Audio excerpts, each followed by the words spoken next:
राधा अष्टमी की कथा।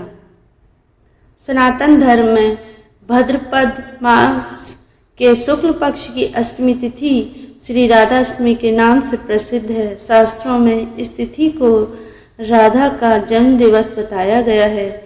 राधा जी ब्रजभानु की यज्ञ भूमि से प्रकट हुई थी।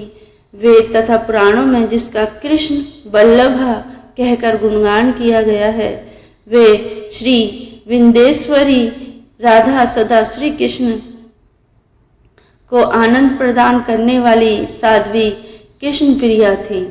कुछ महानुभाव राधा जी का जन्म दिवस श्री ब्रजभानुपुरी बरसाना या उनके ननिहाल रावल ग्राम में प्रातः काल का मानते हैं। कल्प भेद से यह मान्य है, पर पुराणों में माध्यम का वर्णन भी प्राप्त होता है। इसलिए शुक्ल पक्ष की अष्टमी तिथि को राधा अष्टमी मनाई जाती है। हिंदू पंचांग के अनुसार कृष्ण जन्माष्टमी के 15 दिन बाद राधा अष्टमी का पर्व मनाया जाता है। राधा अष्टमी को राधा जयंती के नाम से भी जाना जाता है।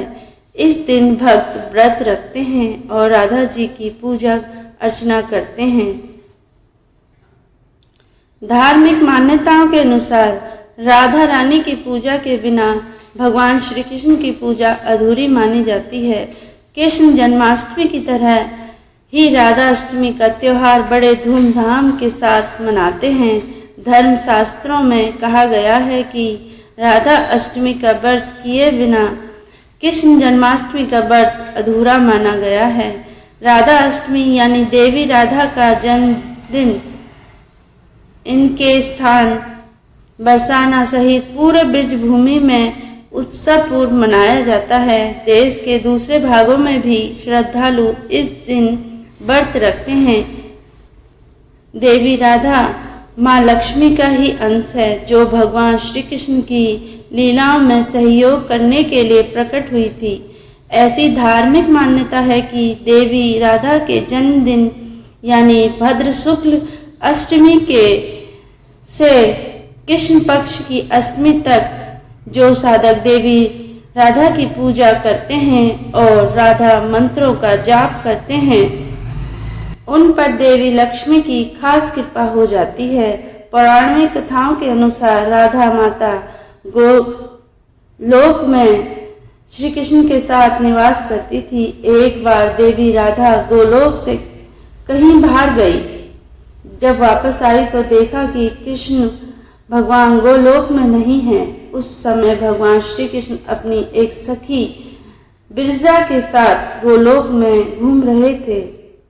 यह बात जब राधा जी को मालूम हुई तो उन्हें गुस्सा आया और वे सीधे उनके पास पहुंच गई।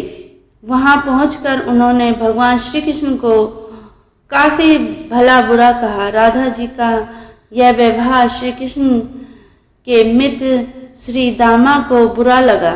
उन्होंने राधा को पृथ्वी पर जन्म लेने का श्राप दे दिया। राधा रानी को इतने गुस्से में देखकर श्री कृष्ण भगवान की सखी ब्रजा भी वहां से चली गई। इस श्राप के बाद राधा ने बदले में श्री दामा को श्राप देते हुए राक्षस कुल में जन्म लेने का श्राप दे दिया। राधा रानी के द्वारा दिए गए श्राप के कारण ही श्री दामा का जन्म शंखचूड दानव के रूप में हुआ था। दानव में जन्म लेने के बाद भी भगवान विष्णु का अनन्य भक्त बना। वहीं दूसरी ओर राधा रानी ने भी पृथ्वी पर ब्रजभानु के घर पुत्री के रूप में जन्म लिया। लेकिन राधा रानी ब्रजभानु जी की पत्नी देवी कीर्ति के गर्भ से नहीं जन्मी थी।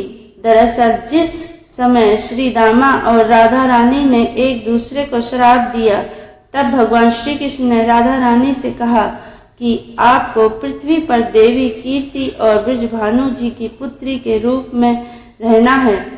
इसके आगे भगवान श्री कृष्ण ने राधा से कहा कि जब आप विवाह के योग्य हो जाएंगी तो आपका विवाह मनुष्य के अवतार में रामायण नामक एक वैश्य से होगा। हालांकि वह भी मेरे अंशावतारों में से ही एक होगा। आप धरती पर भी मेरी प्रियतम बनकर ही रहेंगी, परंतु हम दोनों को वहां बिछड़ने का दुख सहना होगा। हे राधा रानी, जब आप धरती पर जन्म लेने की तैयारी करें, सांसारिक दृष्टि में देवी कीर्ति गर्भवती हुई और उन्हें प्रसव भी हुआ, लेकिन देवी कीर्ति के गर्भ में योग माया की प्रेरणा से वायु का प्रवेश हुआ और उन्होंने वायु को ही जन्म दिया। जब वह प्रसव पीड़ा से गुजर रही थी, उसी समय वहां देवी राधा रानी एक प्यारी सी कन्या के रूप में प्रकट हुई।